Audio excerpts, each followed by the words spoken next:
Yum yum! The custom rigging is complete now, but it can't quite be used yet, and that's because when all the ACS tools, they do not work from the rig hierarchy directly, but instead they use meta character that's defined by a set of groups that you can see in the groups panel.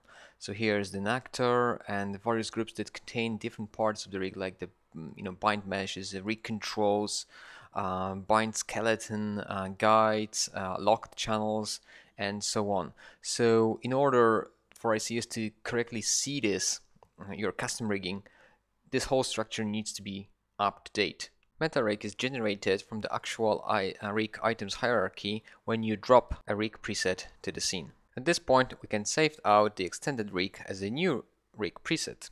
And when we drop it back into the scene, the meta character will be regenerated and all the groups will reflect the contents of the rig correctly.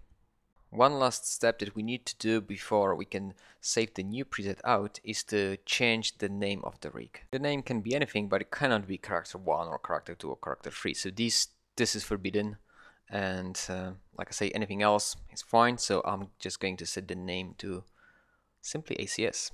If you remember, I mentioned that you do not have to set the rig ident tag for items that are part of the rig hierarchy. That's because when you run the character rename command, it's going to set the missing tags for you.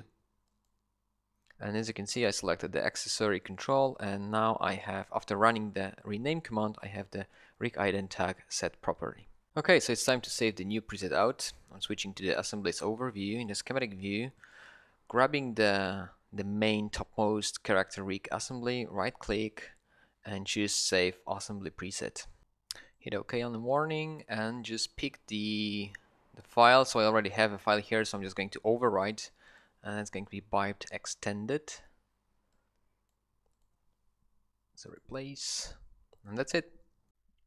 Let's test our efforts. I've got a slightly modified Bolo start scene from ACS sample content. I only added this frying pan mesh from modder content. We'll start from dropping the new biped extended rig preset into the scene. And now perform the usual rigging process. So go to the guide mode, remove the segments that the Bolo doesn't need. Apply the guide preset and apply it to the rig. Assign the bind mesh and perform normalized bind. Restore weights. Switch to the weighting context and drag and drop frying pan mesh onto the new bind skeleton joint. Looks like it worked. And let's make Bolo move by dropping the walk action.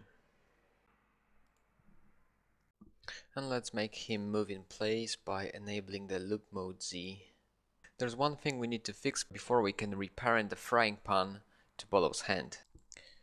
Bring the schematic back, go inside the new module assembly. The dynamic parent modifier has a parent channel that we need to add to the character's actor. So you go to groups, have the channel selected, unfold the groups, find the actor, control click group so we don't drop the channel selection, right click and do add channels.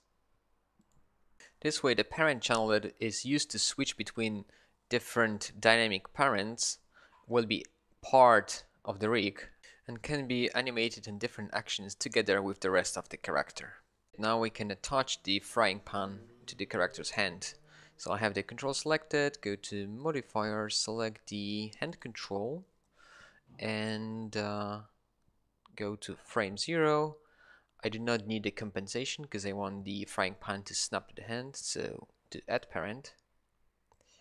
And now I'll just have to fiddle a little bit with the rotation and position to place the accessory in the character's hand. And that's it. I can now see how it works in motion, and also when I change the action, you can see that the dynamic parenting should be going back and forth correctly as well. So if you have multiple actions, with the fix that we've done, the dynamic parenting will be stored on different actions together with the character correctly. You can also see how the new rigging integrates with the rest of the rig. So if you switch the context, you can see how the relevant things still get hidden. It all works properly, and also animation tools work. So if I select the control, I can use the keyframe button to get all the right channels keyframed as expected.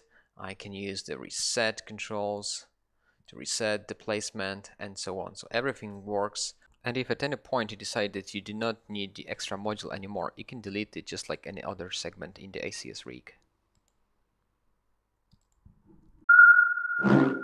Yum, yum!